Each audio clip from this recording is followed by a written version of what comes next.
ರಾಜ್ಯ ಬಿಜೆಪಿಯಲ್ಲಿ ಈಗ ಅಂತರ್ಯುದ್ಧ ತಾರಕಕ್ಕೇರ್ತಾ ಇದೆ. ಒಂದಲ್ಲ ಎರಡಂತ ಅಲ್ಲ, ಡಜನ್ ಗಟ್ಟಲೆ ನಾಯಕರು ಈಗ ವಿಜಯೇಂದ್ರ ಅವರ ವಿರುದ್ಧವಾಗಿ ಅಸಮಾಧಾನವನ್ನ ಸ್ಫೋಟಿಸ್ತಾ ಇದ್ದಾರೆ.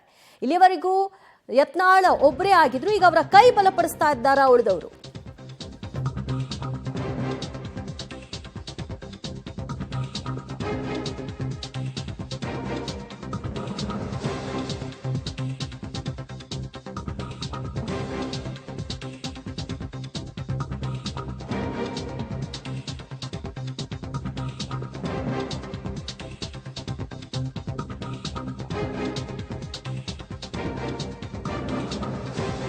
ರಾಜ್ಯ ಬಿಜೆಪಿಯಲ್ಲಿ ಅಂತರ್ಯುದ್ಧ ತಾರಕಕ್ಕೆ ಏರಿದೆ. ನಾನಾ ನೀನಾ ನೋಡೇ ಬಿಡೋಣ ಅನ್ನೋ ಸವಾಲ್ಗಿಳಿದಿದ್ದಾರೆ. ವಿಜಯೇಂದ್ರ ವಿರುದ್ಧ ಅಸಮಾಧಾನ ಭುಗಿಲೇಳ್ತಾ ಇದ್ದು ಒಬ್ರಲ್ಲ ಇಬ್ರಲ್ಲ ಡಜನ್ ಗಟ್ಟಲೆ ನಾಯಕರು ಈಗ ವಾರ್ಗಿಳಿದಿದ್ದಾರೆ.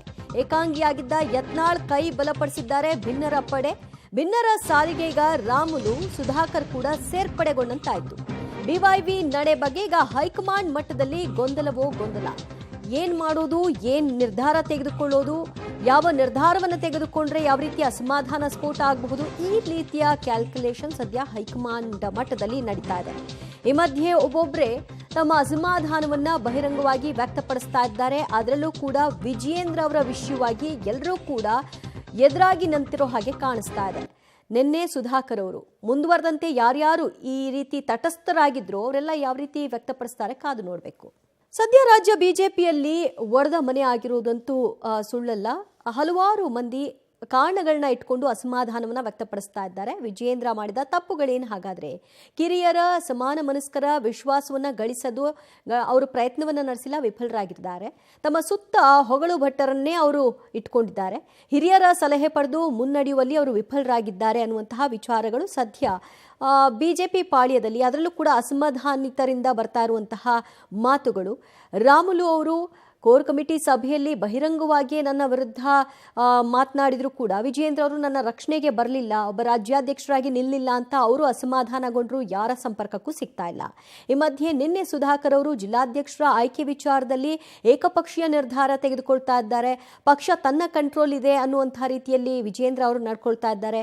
ಯಾರನ್ನೂ ವಿಶ್ವಾಸ ಕಳಿಸಲ್ಲ, ಫೋನ್ ಕಾಂಟ್ಯಾಕ್ಟ್ ಮಾಡಿದ್ರೆ ಕೈಗೆ ಸಿಗೋದಿಲ್ಲ ಅನ್ನುವಂತಹ ಅಸಮಾಧಾನವನ್ನು ವ್ಯಕ್ತಪಡಿಸಿದ್ರು. ಇನ್ನು ಮೌನ ಮುಗೀತು, ಯುದ್ಧವೇ ಅಂತ ಘೋಷಣೆ ಕೂಡ ಮಾಡಿದ್ರು. ಇದೆಲ್ಲವೂ ಕೂಡ ವಿಜಯೇಂದ್ರ ವಿರುದ್ಧವಾಗಿ ಒಂದು ಪಡೆ ಸಜ್ಜಾಗ್ತಿದ್ದು ಹಾಗೆ ಕಾಣಿಸ್ತಿದೆ. ಕೆಲವರ ಮಾತುಗಳಿಗೆ ಕಿವಿಗೊಟ್ಟು ಎದುರಾಳಿಗಳನ್ನ ಹೆಚ್ಚಿಸಿಕೊಂಡದ್ದು. ಸಂಘಟನೆ ವಿಚಾರದಲ್ಲಿ ಬಿಜೆಪಿ ವ್ಯವಸ್ಥೆಯನ್ನ ಅರ್ಥ ಮಾಡಿಕೊಳ್ಳದೇ ಇರೋದು. ಸಂಘಟನೆ ವಿಚಾರದಲ್ಲಿ ಬಿಜೆಪಿ ವ್ಯವಸ್ಥೆ ಏನಿದೆ ಅದನ್ನ ವಿಜಯೇಂದ್ರ ಅವರು ಅರ್ಥ ಮಾಡ್ಕೊಳ್ಳೋದ್ರಲ್ಲಿ ವಿಫಲರಾಗಿದ್ದಾರೆ. ಹಿರಿಯರ ಸಲಹೆಯನ್ನ ಪಡೆದು ಮುನ್ನಡೆಯುವಲ್ಲಿ ಅವರು ವಿಫಲರಾಗಿದ್ದಾರೆ. ಎಲ್ಲವೂ ಕೂಡ ತಾವು ಅಂದುಕೊಂಡಂತೆ ಆಗಬೇಕು, ಯಾರ ಒಂದು ನಿರ್ಧಾರವೂ ನನಗೇನು ಅವಶ್ಯಕತೆ ಇಲ್ಲ ಅನ್ನೋ ರೀತಿಯ ಭಾವನೆ. ಹಿರಿಯರ ಸಮಾನ ಮನಸ್ಕರ ವಿಶ್ವಾಸವನ್ನ ಗಳಿಸುವಲ್ಲಿ ಕೂಡ ವಿಫಲ. ಇದು ವಿಜಯೇಂದ್ರ ಅವರು ಮಾಡಿಕೊಂಡಿರುವಂತಹ ತಪ್ಪುಗಳು. ತಮ್ಮ ಸುತ್ತ ಹೊಗಳು ಭಟ್ಟರನ್ನು ಇಟ್ಕೊಂಡು ಸಂಘಟನೆಗೆ ಹೊರಟಿರೋದು, ತಮ್ಮ ಸುತ್ತ ಹೊಗಳು ಭಟ್ಟರನ್ನೇ ಇಟ್ಕೊಳ್ಳೋದು. ಅವರು ಹೇಳಿದ್ದನ್ನೇ ಜಿ ಹುಜೂರ್ ಅನ್ನೋರಿಗೆ ಮಾತ್ರ ಇಲ್ಲಿ ಕಾಲ ಅನ್ನುವ ಮಾತುಗಳನ್ನ ಸುಧಾಕರ್ ಆಡಿದ್ರು.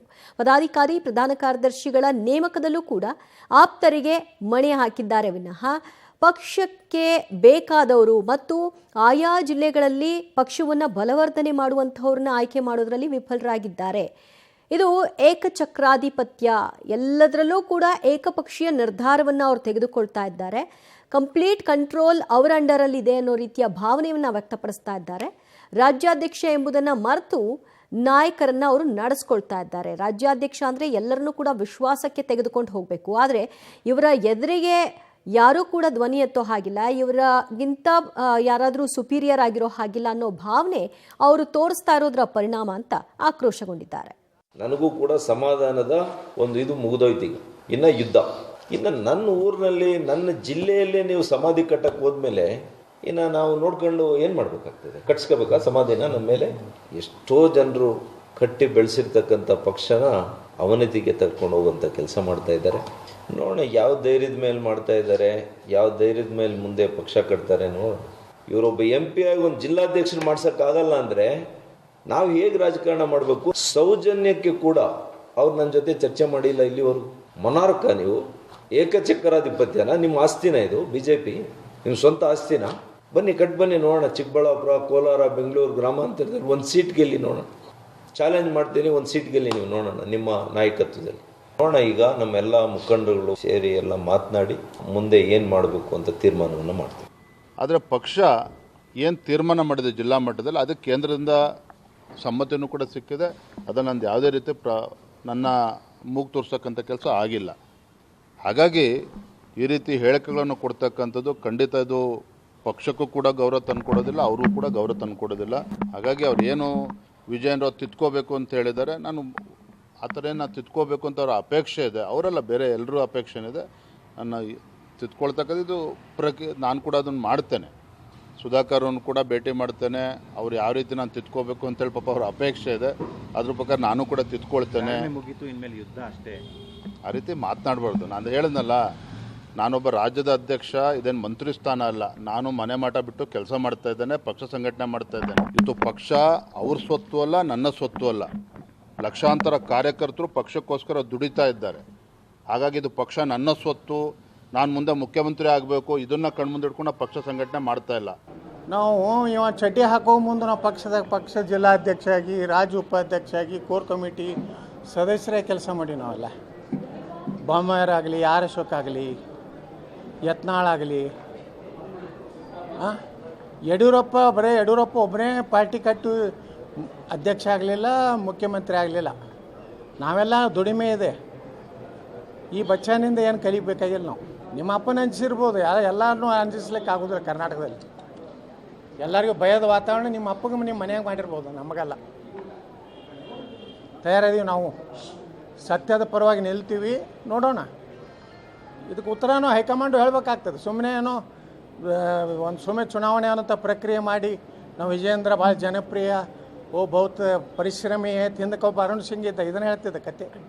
ಅರುಣ್ ಸಿಂಗ್ ಬರೀ ಇದೇ ಹೇಳೇ ಚಲೋ ಅನುಕೂಲ ಮಾಡ್ಕೊಂಡು ಹೋದವ. ಮತ್ತಷ್ಟು ಮಾಹಿತಿ ಕೊಡ್ತಾರೆ ನಮ್ಮ ಪ್ರತಿನಿಧಿ ರವೀಶ್. ವಿಜಯೇಂದ್ರ ವಿರುದ್ಧವಾಗಿ ಅಸಮಾಧಾನ ಇತ್ತು, ಆದರೆ ವ್ಯಕ್ತಪಡಿಸೋದಕ್ಕೆ ಒಂದು ಪರ್ಟಿಕ್ಯುಲರ್ ರೀಸನ್, ಬಲವಾದ ರೀಸನ್ ಸಿಗ್ಲಿ ಅಂತ ಇವರೆಲ್ಲರೂ ಕಾಯ್ತಾ ಇದ್ರ. ಹಾಗಿದ್ರೆ ಈ ಪಡೆ ಏನಿದೆ ಇದು ಇನ್ನಷ್ಟು ಹೆಚ್ಚಾಗೋ ಸಾಧ್ಯತೆ ಇದೆಯಾ? ದಿವ್ಯಾ, ಖಂಡಿತವಾಗಿ ಕೂಡ ವಿಜೇಂದ್ರ ನಡೆಯ ಬಗ್ಗೆ ಬಿಜೆಪಿಯಲ್ಲಿ ಒಂದು ರೀತಿಯಲ್ಲಿ ರೋಷಾವೇಶ ಬಹಿರಂಗವಾಗಿ ವ್ಯಕ್ತ ಆಗ್ತಾ ಇದೆ. ಯಾಕೆಂದರೆ ಯತ್ನಾಳ್ ವರ್ಸಸ್ ವಿಜಯೇಂದ್ರ, ಯತ್ನಾಳ್ ವರ್ಸಸ್ ಯಡಿಯೂರಪ್ಪ ಅವರ ಫೈಟ್ ಏನಿತ್ತು ಅದು ತೀರಾ ವೈಯಕ್ತಿಕವಾಗಿತ್ತು ಅನ್ನೋದ್ರ ಬಗ್ಗೆ ಕೂಡ ಸಾಕಷ್ಟು ಚರ್ಚೆ ಆ ಸಂದರ್ಭದಲ್ಲೇ ಆಗ್ತಾ ಇತ್ತು. ಆದರೆ ಎಲ್ಲೋ ಒಂದು ಕಡೆ ಅದು ದೊಡ್ಡದಾಗುವ ಮುನ್ನವೇ ವಿಜಯೇಂದ್ರ ಅವರು ರಾಜ್ಯಾಧ್ಯಕ್ಷರಾಗಿ ಅಧಿಕಾರ ಸ್ವೀಕಾರ ಮಾಡಿದಂಥ ಸಂದರ್ಭದಲ್ಲಿ ಎಲ್ಲವನ್ನು ಕೂಡ ಮರೆತು ಒಟ್ಟಿಗೆ ಕರೆದುಕೊಂಡು ಹೋಗುವಂತಹ ಒಂದು ಪ್ರಕ್ರಿಯೆಗೆ ಚಾಲನೆ ಕೊಡಬೇಕಾಗಿತ್ತು. ಆದರೆ ವಿಜಯೇಂದ್ರ ಅವರು ಎಲ್ಲೋ ಒಂದು ಕಡೆ ಕಿವಿಯನ್ನ ಒಂದು ರೀತಿಯಲ್ಲಿ ಕಚ್ಚಂಥವ್ರು, ಜೊತೆಗೆ ಅವ್ರ ಜೊತೆ ಇಟ್ಕೊಂಡು ಅವ್ರನ್ನ ಹೊಗಳಂಥವ್ರು, ಇವ್ರನ್ನೇ ಸುತ್ತ ಇಟ್ಕೊಂಡು ಕೆಲ ಹಿರಿಯರ ಸಲಹೆಗಳನ್ನು ಮರೆತು ಬಿಟ್ಟರು ಅಂತ BJP ಒಳಗಡೆ ಅದು ಚರ್ಚೆ ಆಗ್ತಾ ಇದೆ. ಆ ಕಾರಣಕ್ಕೋಸ್ಕರವಾಗಿಯೇ ಒಬ್ಬ ಯತ್ನಾಳಿದ್ದಂಥ ಒಂದು ವಿರೋಧಿ ಪಡೆಯಲ್ಲಿ ಅದು ಒಂದು ರೀತಿಯಲ್ಲಿ ದೊಡ್ಡದಾಗೋಯ್ತು. ಅಂದರೆ ಇಬ್ಬರಾದರೂ 3 ಜನ ಆದರೂ, ಅದಾದ ಬಳಿಕ ಅರ್ಧ ಡಜನ್ ಆಯಿತು, ಅದಾದಮೇಲೆ 1 ಡಜನ್ ಆಯಿತು. ಈಗ ಪ್ರಮುಖ ನಾಯಕರುಗಳೇ ವಿಜೇಂದ್ರ ವಿರುದ್ಧ ಬಹಿರಂಗವಾಗಿ ಒಂದು ರೀತಿಯಲ್ಲಿ ಸಮರವನ್ನು ಸಾರ್ತಾ ಇದ್ದಾರೆ. ಅಂದರೆ ಯತ್ನಾಳ್ ಆದಮೇಲೆ ಆ ಗುಂಪೇನಿತ್ತು, ಆ ಗುಂಪು ಸಾಕಷ್ಟು ಒಂದು ರೀತಿಯಲ್ಲಿ ವಿಜೇಂದ್ರ ವಿರುದ್ಧ ವಾಗ್ದಾಳಿಯನ್ನು ನಡೆಸ್ತಾ ಬಂತು. ಹೈಕಮಾಂಡ್ ಸರಿ ಮಾಡುತ್ತೆ ಅಂತ. ಆದರೆ ಇಲ್ಲಿ ವಿಜೇಂದ್ರ ಅವರು ಸರಿ ಹೋಗದ ಹೊರತು ಹೈಕಮಾಂಡ್ ಏನು ಸರಿ ಮಾಡೋದಕ್ಕೆ ಸಾಧ್ಯ ಅಂತ ಒಂದು ಗುಂಪು ಹೇಳ್ತಾ ಇದೆ. ಅದು ತಟಸ್ಥವಾಗಿರ್ತಕ್ಕಂಥ ಗುಂಪು. ಈ ನಡುವೆ ಶ್ರೀರಾಮುಲು ಮತ್ತು ಸುಧಾಕರ್ ಅವರು ಬಹಿರಂಗವಾಗಿ ಒಂದು ರೀತಿಯಲ್ಲಿ ಅವರ ವಿರುದ್ಧ ಒಂದು ರೀತಿಯಲ್ಲಿ ವಾರನೇ ಶುರು ಮಾಡ್ದಂಗೆ ಅವರ ಹೇಳಿಕೆಗಳಿತ್ತು. ಹಾಗಾಗಿ ಇದು ಸ್ಪಷ್ಟವಾಗ್ತಾ ಇದೆ. ಅಂದರೆ ವಿಜೇಂದ್ರ ಅವರು ತಮ್ಮ ಹಾದಿಯಲ್ಲಿ ಎಲ್ಲೋ ಒಂದು ಕಡೆ ಕೆಲ ತಪ್ಪುಗಳನ್ನು ತಿದ್ಕೊಳ್ಬೇಕಾಗಿತ್ತು, ಅದು ಆಗಿಲ್ಲ ಅನ್ನೋದನ್ನೇ ಆ BJP ಒಳಗಡೆ ಇರ್ತಕ್ಕಂಥ ಕೆಲವರು ಹೇಳ್ತಾ ಇರ್ತಕ್ಕಂಥದ್ದು. ಯಾಕೆಂದರೆ ತಟಸ್ಥ ಬಣದಲ್ಲಿ ಇರ್ತಕ್ಕಂಥ ಬಸವರಾಜ ಬೊಮ್ಮಾಯಿ ಆಗಿರ್ಬೋದು, ಅಶೋಕ್ ಆಗಿರ್ಬೋದು, DVS ಆಗಿರ್ಬೋದು, ಅವರೂ ಕೂಡ ವಿಜೇಂದ್ರ ಮಾಡಿದ್ದೆಲ್ಲ ಸರಿ ಅಂತಲೂ ಕೂಡ ಅವರು ಹೇಳ್ತಾ ಇಲ್ಲ. ಹಾಗಾಗಿ ಅವ್ರಿಗೂ ಕೂಡ ಒಂದಷ್ಟು ಅಸಮಾಧಾನಗಳಿದೆ. ಅದನ್ನು ಎಲ್ಲಿ ಹೇಳಬೇಕು ಆ ಒಂದು ಫೋರಮಲ್ಲಿ ಅವರು ಕೂಡ ಹೇಳ್ತಾ ಇದ್ದಾರೆ. ಆದರೆ ಈ ಒಂದು ಜ್ವಾಲೆ ಅಂದರೆ ಜಿಲ್ಲಾಧ್ಯಕ್ಷ ಸ್ಥಾನಕ್ಕೂ ಕೂಡ ನನ್ನನ್ನು ಕೇಳಲಿಲ್ಲ ಅನ್ನೋದೊಂದು ಏನಿತ್ತು, ಅದು ಒಂದು ರೀತಿಯಲ್ಲಿ ಸ್ಫೋಟಗೊಂಡಿರ್ತಕ್ಕಂಥದ್ದು ನಿಜಕ್ಕೂ ಕೂಡ ದುರದೃಷ್ಟಕರ. ಅಂದರೆ ಹಿರಿಯರ ಸಲಹೆಯನ್ನು ಪಡೆಯುವುದರಲ್ಲಿ ಎಡವಿದ್ದಾರೆ. ಜೊತೆಗೆ ಕಿರಿಯರು ಮತ್ತು ಸಮಾನ ಏನು ಅನ್ಸ್ಕೊಂಡಿದ್ರು ಅವರನ್ನ ಜೊತೆಯಲ್ಲಿ ಕರ್ಕೊಂಡು ವಿಶ್ವಾಸವನ್ನು ತುಂಬೋದ್ರಲ್ಲೂ ಕೂಡ ಎಡವಿದ್ದಾರೆ.